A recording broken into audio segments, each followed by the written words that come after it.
बाबा भिंतीला धरून चालत राहायचे. ते जसजसं भिंतीला हात लावत त्या त्या ठिकाणाचा रंग पुसट होत राही व मळकट होत राहायचा. ते पाहून माझ्या बायकोच्या चेहऱ्यावरचे भाव बदलत असताना मी बघत होतो. त्या दिवशी बाबांचं डोकं दुखत होतं की काय कोण जाणे. त्यांनी डोक्याला तेल लावलं होतं आणि त्याच हाताने भिंतीला धरून चालत राहिल्याने हाताचे ठसे भिंतीवर उमटले असावेत. ते पाहून माझी बायको माझ्यावर जाम भडकली. मला पण काय झालं होतं कुणास ठाऊक. मी तडक बाबांच्या रूममध्ये जाऊन म्हणालो, बाबा तुम्ही भिंतीला हात न लावता चालण्याचा प्रयत्नच करणार नाही का? माझा आवाज जरा उंचच झाल्यासारखे मला वाटलं. 80 वर्षाचे माझे बाबा माझ्याकडे त्यांनी बघितलं. एखादा लहान मुलगा आपली चूक झाली असावी असा चेहरा बाबांचा झाला होता. त्यांनी मान खाली घालून गप्प बसले. छे, हे मी काय केलं? मी असं म्हणायला नको होतं. माझं मलाच खूप वाईट वाटलं. असं मला वाटायला लागलं. माझे स्वाभिमानी बाबा तेव्हापासून मौन झाले आणि भिंतीला हात लावून चालणं त्यांनी सोडून दिलं. पुढे 2-4 दिवसांनी ते असंच चालत असताना तोल जाऊन पडले आणि अंथरूणच धरलं. पुढे 2 दिवसांनी त्यांनी आपली इहलोक यात्रा संपवली. माझ्या मनात ही उरघुर कायमची राहिली. भिंतीवरच्या त्या हाताचे ठसे पाहून मला माझ्या छातीत काहीतरी अडकल्यासारखं वाटत राहिलं. दिवस दिवस पुढे उलटत राहिले. माझ्या बायकोला भिंती रंगवून घ्यावे असे वाटू लागले. रंगविणारे आले सुद्धा. आमच्या जितूला आपले आजोबा म्हणजे प्राणप्रिय. भिंती रंगविताना आजोबांच्या हाताच्या ठशांना सोडून रंगविण्याचा हट्टच धरला त्याने.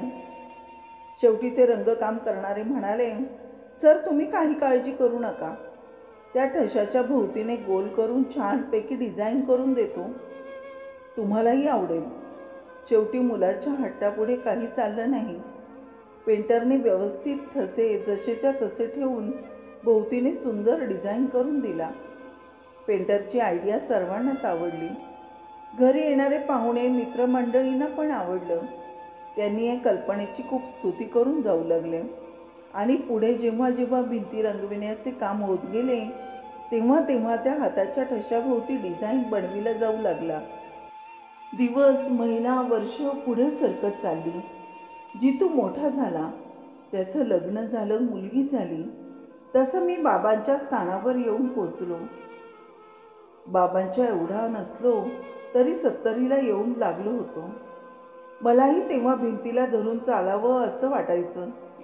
पण मला तेव्हाच आठवलं किती चिडून बोललो होतो मी बाबांना. म्हणून चालताना भिंतीपासून थोडं अंतर ठेवूनच चालत राहिलो. त्या दिवशी रूममधून बाहेर पडत असताना थोडासा तोल गेल्यासारखं झालं. आधार घेण्यासाठी भिंतीकडे हात पसरणार तोच मी माझ्या मुलाच्या भाऊमध्ये असल्याचं जाणवलं. अहो बाबा, बाहेर येताना भिंतीला धरून यायचं ना. आता तुम्ही पडता पडता थोडक्यात वाचला. मुलाचं वाक्य कानावर पडलं. मी जितूकडे पाहतच राहिलो. त्याच्या चेहऱ्यावर चिंता दिसत होती पण द्वेष नव्हता. तिथेच जवळच्या भिंतीत बाबांचे हात मला दिसले. माझ्या डोळ्यासमोर बाबांचं चित्र उभं राहिलं. त्या दिवशी मी ओरडून बोललो नसतो तर बाबा अजून जगले असते असं वाटू लागलं. आपोआप डोळ्यात पाणी साचू लागलं. तेवढ्यात तिथेच थांबलेली 8 वर्षाची नात धावत आली. आजोबा आजोबा, तुम्ही माझ्या खांद्यावर हात ठेवून चालत राहा म्हणजे पडणार नाही म्हणत हसत हसत तिने माझे हात आपल्या खांद्यावर घेऊन निघाली. हॉलमधील सोफ्यावर बसलो. लगेच नातीने आपलं ड्रॉइंग बुक दाखवलं.